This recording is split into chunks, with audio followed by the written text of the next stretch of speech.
Bismillahirrahmanirrahim. Assalamualaikum warahmatullahi wabarakatuh. Alhamdulillah. Alhamdulillahilladzi ja'ala an-nahara lil bashar wa ja'ala al-lailata rahatan lil anam wa arsala rasulahu bil huda wa dinil haqqi liyudhhirahu 'ala ad-dini kulli walau karihal kafirun walau karihal munafiqun. Asyhadu an la ilaha illallah wa asyhadu anna Muhammadar Rasulullah la nabiyya ba'da.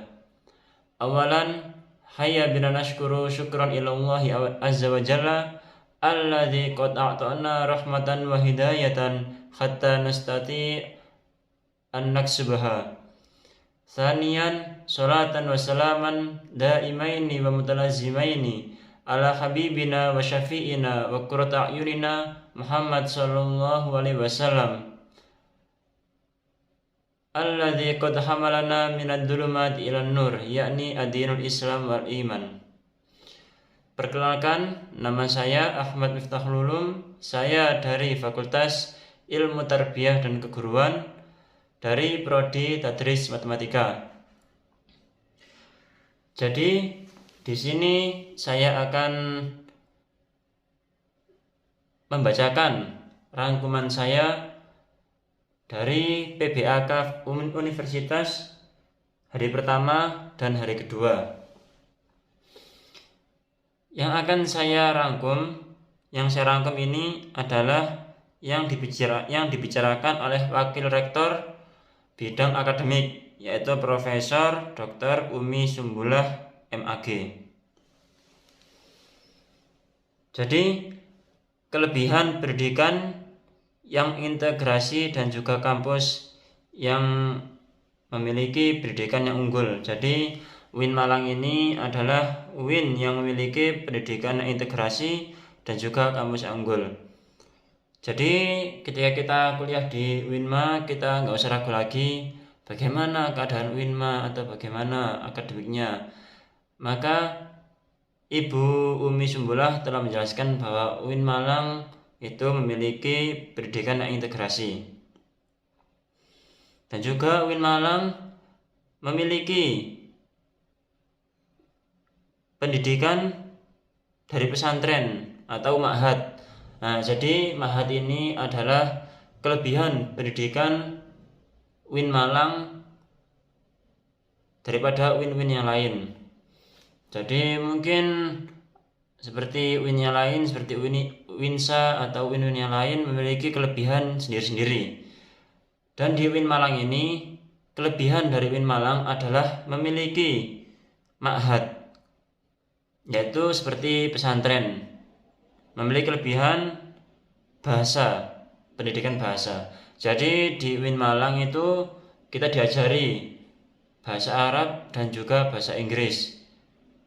Jadi kita nggak usah ragu lagi apa kelebihan dari ma'had tersebut. Salah satunya adalah kelebihan dalam berbahasa, yaitu berbahasa Arab dan berbahasa Inggris. Setiap hari kita diberi mufradat Arab, mufradat bahasa Inggris. Mungkin kalau lebih tinggi lagi, orang-orang yang lulusan pesantren ketika di UIN Malang akan diberi seperti balagho, ilmu-ilmu balagho atau ilmu nahwu shorof yang setara dengan kitab-kitab alfiyah. Yang kedua memiliki HTQ, yaitu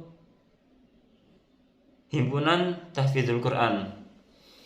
Di sini di UIN kita, UIN Malang itu tidak hanya mengunggulkan masalah akademik pendidikan formal, tapi juga mementingkan anak-anak yang suka menghafalkan Al-Quran. Bahkan di UIN Malang telah ada lebih dari 2000 mahasiswa tahfidz yang kuliah di UIN Malang.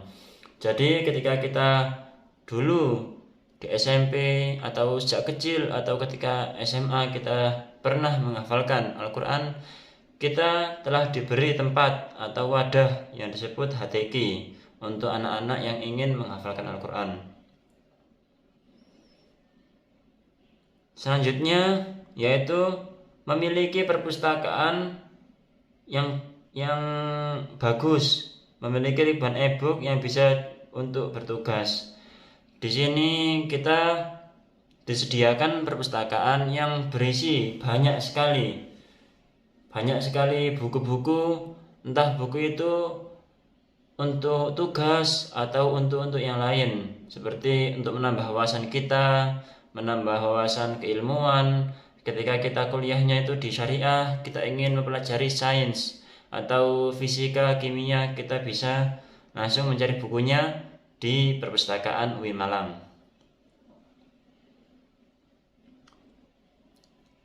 Setiap mahasiswa akademik di UIN Malang itu memiliki proses pelajaran selama 8 semester. Ini umumnya. Jadi sama seperti UIN yang lain, universitas yang lain, PTN yang lain, yaitu mewajibkan untuk melakukan 8 semester. Mungkin kalau bagi anak yang suka atau menggeluti kutub buku dan suka belajar, semangat untuk menyelesaikan kuliahnya, mungkin bisa sampai 7 semester atau 3,5 tahun. Yang kedua, setiap mahasiswa pasti akan melakukan penelitian. Jadi kita diwajibkan untuk melakukan penelitian. Selanjutnya yaitu pengabdian, PKL dan KKN. Ini PKL dan KKN ini akan dilaksanakan ketika kita sudah berada di semester 6 atau 7. Maka kita wajib melakukan KKN dan juga PKL. Selanjutnya yaitu ujian skripsi. Jadi setelah melakukan PKL dan KKN, kita mau menyelesaikan studi kita di UIN Malang, kita harus melakukan skripsi. Setelah skripsi kita diterima, kita akan yudisium. Ketika kita lolos di yudisium, kita akan diumumkan apakah kita layak untuk diwisuda atau tidak.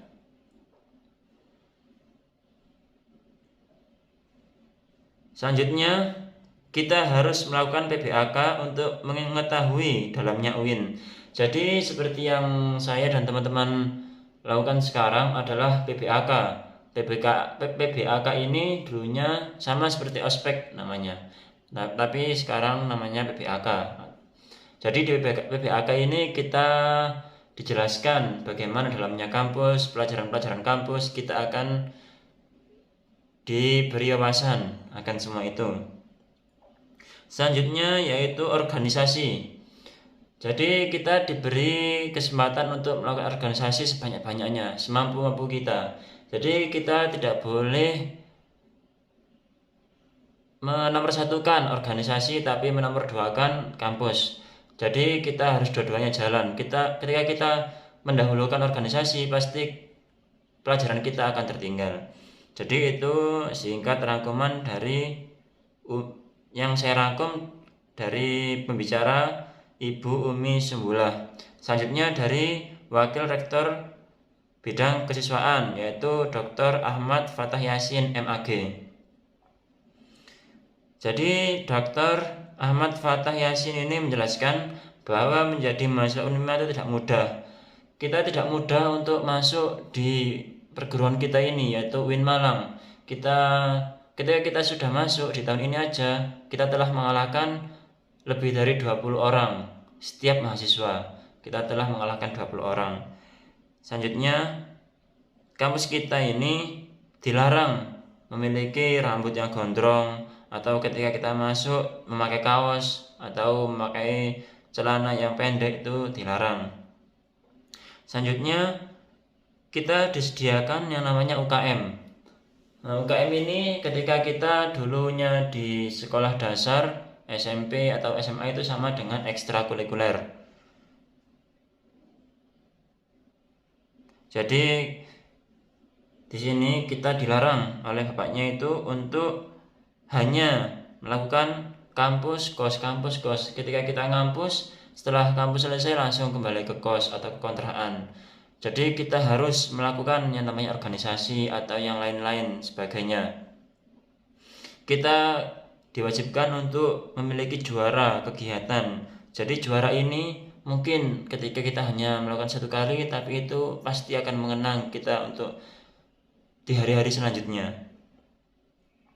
Selanjutnya kita harus patuh, takzim, dan juga taat akan peraturan-peraturan di di UIN. Jadi ketika kita sudah masuk di UIN, kita harus menaati peraturan-peraturan yang ada di dalam UIN. Ketika kita sudah mengambil satu risiko, pasti kita harus melakukan apa yang telah kita ambil. Kita harus bertanggung jawab apa yang kita ambil. Di hari kedua, saya telah merangkum yang telah dibicarakan oleh para panitia ospek, PBAK kalau di sini namanya ya. Jadi materi pertama yaitu masalah DEMA. Jadi DEMA ini adalah Dewan Eksekutif Mahasiswa. Kalau di pemerintahan namanya adalah Presiden. Jadi DEMA ini ada yang namanya DEMA Universitas dan juga DEMA Fakultas. Di DEMA Universitas sama dengan kita yang namanya Presiden. Ketua DEMA atau di kampus-kampus yang umum itu namanya BEM, itu sama dengan Dewan Eksekutif Negara, yaitu Presiden. DEMA ini memiliki fungsi sebagai pelaksana program organisasi kemahasiswaan. Jadi kita yaitu para anggota DEMA itu diwajibkan untuk melakukan kayak kegiatan-kegiatan mahasiswa itu apa aja, kita harus, semua itu adalah tanggung jawab dari DEMA. Selanjutnya yaitu sebagai lembaga yang mengkoordinasikan dan menginstruksikan. Jadi ketika mahasiswa itu melakukan kegiatan apapun itu semuanya dari yang namanya organisasi DEMA. Para anggota-anggota DEMA memberi sebuah instruksi untuk melakukan suatu kegiatan untuk mahasiswa UIN. Selanjutnya yaitu tugasnya yaitu melaksanakan program kerja organisasi yang sudah disepakati. Jadi ketika yang disepakati oleh SEMA. Jadi ketika SEMA membuat suatu kegiatan, pelaksananya yaitu organisasi DEMA. Yang selanjutnya itu mengkomunikasikan dan menginformasikan kegiatan kemahasiswaan di tingkat UNIF. Jadi semua kegiatan yang ada di UNIF itu adalah tanggung jawab dari DEMA UNIF. Selanjutnya yaitu SEMA. SEMA adalah organisasi mahasiswa UIN Malang yang berperan sebagai lembaga legislatif yang mengkoordinasi DEMA, UKM, dan juga HMJ. Jadi SEMA ini tugasnya yaitu di balik layar, yaitu untuk membuat suatu kegiatan dan pelaksananya adalah DEMA. Jadi kerjanya hanya di belakang layar. Fungsinya yaitu advokasi, legislasi, pengawasan, dan juga penganggaran. Tugasnya itu mengawasi dan mengontrol DEMA. Apa yang dilakukan oleh DEMA itu semuanya dikontrol oleh SEMA. Jadi SEMA itu juga membuat kegiatan dan juga mengontrol berjalannya apa yang dilakukan oleh DEMA. Selanjutnya materi yang dijelaskan adalah UKM. Jadi UKM ini adalah apa yang saya bicarakan tadi. UKM adalah seperti ekstrakurikuler yang dilakukan ketika kita di SMP dan juga di SMA. UIN Malang memiliki banyak sekali UKM, yaitu PMI. PMI ini yaitu bergerak di bidang kesehatan. Jepret klub yaitu seperti fotografi. PSM GGB yaitu paduan suara. Menwa yaitu resimen mahasiswa seperti TNI ketika kita di negara. Taekwondo itu adalah bela diri taekwondo. Junior itu adalah olahraga. Simfoni itu adalah seperti orang-orang yang di radio. Komwa yaitu koperasi mahasiswa. Selanjutnya yaitu jurnalistik, yaitu yang suka menulis. Pramuka, teater, mapala ini adalah orang-orang yang suka mendaki atau menjelajah. Selanjutnya LKP2M yaitu karya ilmiah.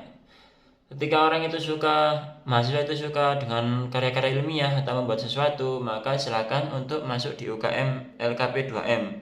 Selanjutnya yaitu Komus. Setelah komus yaitu seni religius. Seni religius ini juga terdiri dari qiraah, penjari, dan juga seni-seni Islami yang lainnya. Selanjutnya yang saya rangkum adalah yang dibicarakan oleh Bapak Muhammad Hasanuddin Wahid M.Hum. Jadi ini adalah DPR RI, juga S1-nya pernah melakukan studi di UIN Malang, yaitu bertema kebangkitan bangsa menuju Indonesia tangguh. Sudah kita ketahui bahwa Indonesia saat ini memiliki banyak sekali masalah-masalah, terutama dalam masalah COVID. Di Indonesia, COVID dunia memiliki kasus 216 juta, yang telah meninggal mencapai 4,49 juta. Di Indonesia kasus mencapai 4.066.404 kasus, yang meninggal adalah 131.000. Efek dari pandemi ini adalah sangatlah banyak, terutama di bidang ekonomi. Salah satunya adalah turunnya resesi ekonomi, seperti melemahnya jual beli. Banyak sekali toko-toko yang tutup gara-gara corona ini. Selain jual beli, yaitu hilangnya pekerjaan, yaitu juga efek dari jual beli tadi. Selain ekonomi, yaitu pendidikan, banyaknya yang putus sekolah karena kekurangan uang. Kekerasan pada anak dan resiko eksternal ini tercipta gara-gara sekolah tersebut daring. Ketika anak-anak itu daring, pasti ketika pagi sampai siang tidak ada yang mengawasi. Jadi banyak anak-anak yang terjerumus ke perbuatan-perbuatan yang tercela. Selanjutnya, dari efek pandemi ini kita memiliki peran penting, yaitu pentingnya kolaborasi hexahelix, yaitu berputarnya, saling berperannya orang-orang yang ada di negara tersebut, yaitu ormas, pebisnis, pemerintah, akademis, politik, dan juga media sosial. Jadi kita harus sama-sama melakukan yang tugas-tugas kita untuk negara. 3 kekuatan yang mengubah dunia, yaitu teknologi, agama, dan juga pasar. Kita ketahui sendiri Cina memiliki teknologi yang tinggi. Itu yang membuat Cina menjadi negara nomor 1 di dunia ini setelah Amerika. Nomor 3 setelah Amerika dan juga Rusia. Yang kedua adalah agama. Kita tahu sendiri ketika kita bergaul dengan agama lain, pasti kita memiliki suatu sifat yang sedikit tidak mengenakan. Ini membuat agama adalah salah satu pengubah dunia. Yang selanjutnya yaitu pasar. Pasar ini sangat-sangat penting. Ini yang membuat Amerika dan juga Rusia menjadi negara paling berpengaruh di dunia ini. Dari sini kita sebagai mahasiswa UIN memiliki peran-peran dan juga peluang yang harus kita ambil untuk memersatukan atau mengembalikan negara kita menjadi negara yang sangat dibutuhkan oleh dunia, yaitu arus utama pengembangan teknologi dan juga digital. Jadi kita sebagai mahasiswa, kita juga harus mengembangkan teknologi-teknologi yang ada di sekitar kita, link dengan sektor industri. Jadi ketika kita memiliki link, pasti kita dengan mudah untuk memiliki pekerjaan. Kita sudah bekerja, pasti kita mudah untuk memperbaiki negara-negara kita. Jadi itu dia singkat yang bisa saya bicarakan tentang resume yang saya kerjakan pada PBAK Universitas kali ini. Sekian, saya Ahmad Miftahul Ulum izin mengundurkan diri. Terima kasih atas perhatiannya. Wassalamualaikum warahmatullahi wabarakatuh.